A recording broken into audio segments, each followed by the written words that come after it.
Good afternoon, Kelowna. It's Jim Check here with Marcy Zychek, and Kent Mulgat will be joining us later. All right, to begin with our evening headlines, we have Peachland asked to endorse grant for trail along Highway 97 to West Kelowna. You notice we're not reading off paper today, so that's another improvement. We're got upgrading. a new black desk, and we're also doing that. A staff report headed to council will seek support for applying for the BC Active Transportation Infrastructure Grant, up to $500,000. They're looking for a 2.8 kilometer multi-use trail between Peachland and Goats Peak in West Kelowna. That should be good for hiking, isn't that? Yeah, that would be really good. Okanagan man arrested in connection to fatal hit and run. Oh, wow. The victim of the collision on 25th Avenue in Vernon early Monday morning was pronounced dead at the scene. Using CCTV footage, the RCMP investigators were able to determine the make and model of the vehicle from the debris at the crash site, leading them to a residence where they found the vehicle. The alleged driver, 31-year-old Vernon man, surrendered himself to police and was arrested without incident. There's a tongue tire, right? Yeah, I was just reading that. I'm like, oh, Lord.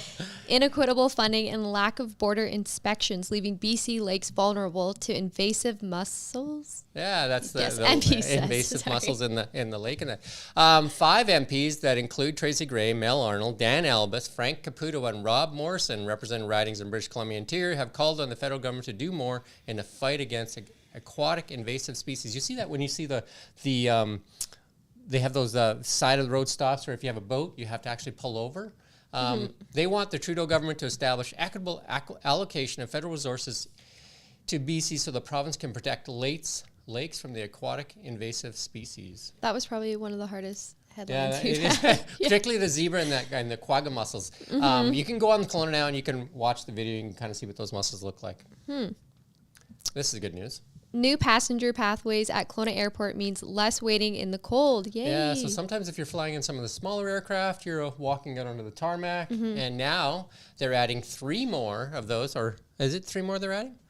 They're catching a short flight, you have to spend less time out in the cold there. So they announced that they acquired 3 more new passenger pathways just in time for the colder months. That's perfect. I hate the cold. Who doesn't, right? 11 people in the hospital after school bus crashes into home in BC. Oh, that's tragic. 11 people have been sent to the hospital from a school bus crash in Burnaby. Health services have all 11 patients are in stable condition, though, and that happened around just before 8 a.m. today. Very scary. Things with cars. Yeah. Like my car issue today. That was scary. Canadians should plan for a higher interest rate in the long run, BOC's Rogers says. Yeah, so the Bank of Canada, now the senior deputy, Carolyn Rogers, is coming out and saying, I think their message that they're going to be using right now is higher for longer. We're hearing that out of the U.S. government as well, the U.S. Fed, and that message is coming from the Bank of Canada that people should brace for higher for longer. I'm not sure how that's going to work out for a lot of people where their mortgages are renewing. Higher for longer is not a great message to be heard for a lot of people that are looking for renewals. Suspect in custody after assault with weapon on outskirts of downtown Kelowna. Whoa. 1 person arrested after an incident that prompted notable police presence in Kelowna Wednesday night. The RCMP tell Kelowna now investigating an assault with a weapon that occurred around the intersection of Bernard and Ethel Street. In addition to the suspect in custody, the victim is safe. Kent's got a story for us. Kent's all about rats today. I don't know if we can throw it to Kent there. Yeah, I learned so much about rats today. I spoke with Kurt Wallman from Budget Pest Solutions about what you would do. Apparently, we're the 4th rattiest city in Canada, according to another accolade for us. Yeah.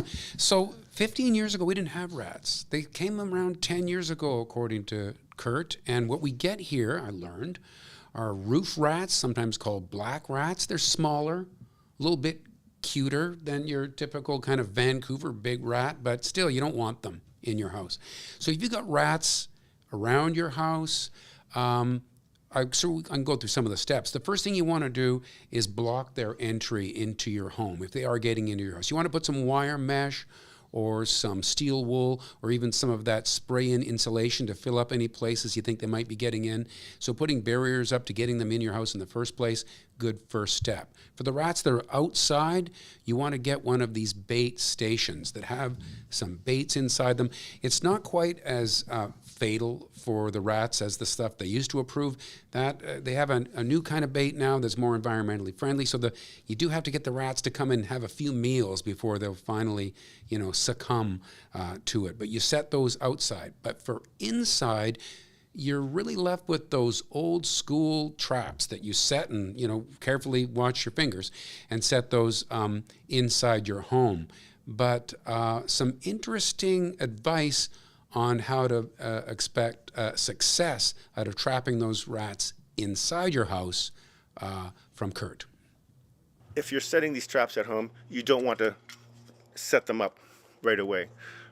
You want to put a little bit of peanut butter or whatever you use for your bait. Without setting the trap, because rodents are neophobic. So neophobic means the neo is new, phobic is they're scared. They're very, very aware of changes in their environment.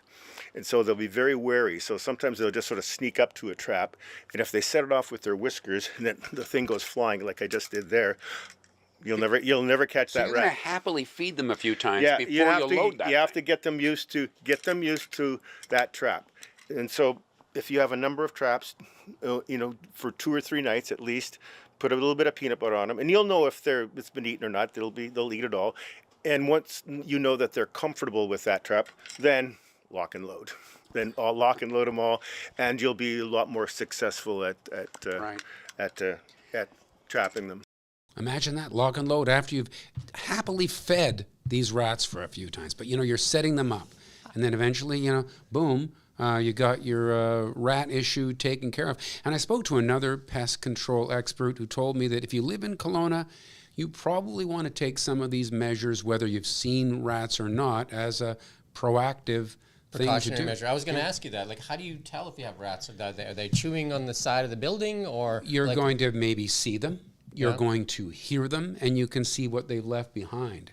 And so, if any signs of them of that nature, you want to take care of them. And it wouldn't be a bad idea to maybe be proactive and at least seal in places that you think might lure a rat in. Because what happens is, when it gets cold, you heat your home, those little tiny gaps, if any of that heat is leaking out, the rats will detect that and just naturally follow it in just to warm themselves up and then try to find some water. And make a mess. I used to have a lot of mice, so then I bought one of those things you plug in, and it kind of emits a high-pitched noise. Does that work for rats too? Or? Did you have success with that? It actually worked really well, because trapping them I found it really hard to deal with. Do you know what I mean? Like it seemed.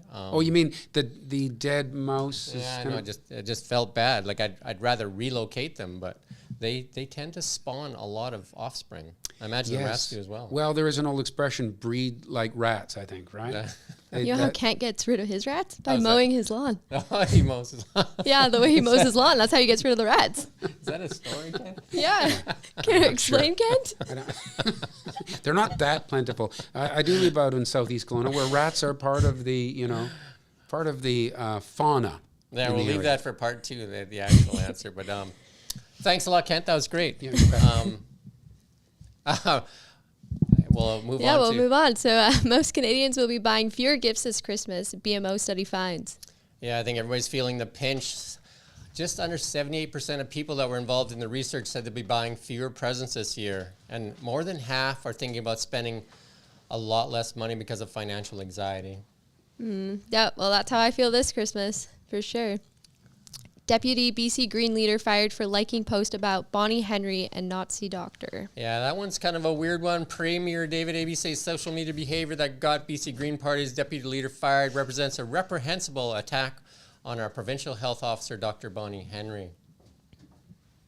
Pair of Okanagan parks to remain closed until 2024. 2 others indefinitely due to wildfire damage. Yeah, the regional district says they're going to close several local parks, and they're not expected to open until the new year. The closed parks contain a number of dangers, including fire, damaged trees, and potential geotechnical hazards like rockfall, ash pits, and land movement. That's you don't want to be hiking in that. Yeah. Trio of Okanogan Sun players named All-Canadians. Yay. A couple of days away from the Canadian Bowl, the Canadian Junior Football League has announced this year's first and second All-Star second team All-Canadians. Among those receiving the prestigious titles are Cam Michaud, Jeff Vander Werf, and Michael Jordan of the Okanogan Sun. And Rockets play tonight. No, they don't. They play tomorrow night, actually. JK. Just kidding. They play tomorrow. They play tomorrow. We jumped the gun. So let's move on to the auction. So the auction is still going. We have a couple more days left. Check it every day because some end today, some will end in a couple hours. So Nick, yeah. did you get your candy? Not yet, but I got the bid. Yeah, he won. He won the mysterious box. Oh, nice. Yeah, that's so exciting. So yeah, lots of great items for Christmas. My daughter wants that dog bed. Yeah, that's cute. Aw.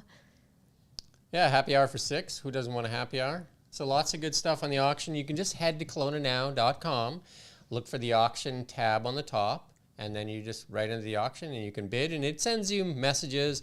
You can also put in the most that you would pay, but you don't have to actually bid that high. So if somebody outbids you, it automatically just puts in your higher bid so that you're not, like say if you're willing to pay $75 for that mystery box, you can put in 75 on a max bid instead of like bidding 75, and that way if somebody comes and bids 35, it'll automatically move it up $5 and be 40. Yeah, so that one's at $25 right now, and the retail price is $100. So wow, and you can get a bunch of cool snacks. There you go, like mystery snacks, eh? Yeah, Mystery box. that'd be That's so from that fun. store downtown. Yeah. That's awesome.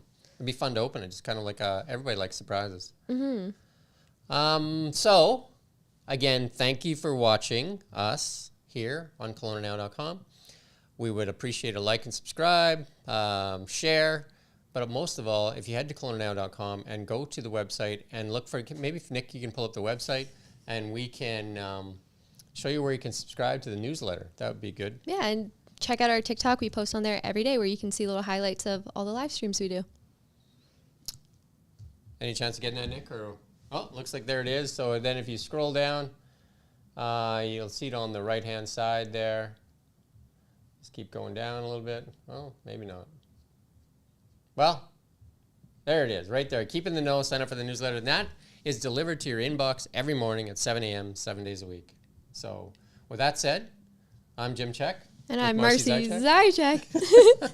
Signing off for today, and we'll see you tomorrow at 9 a.m.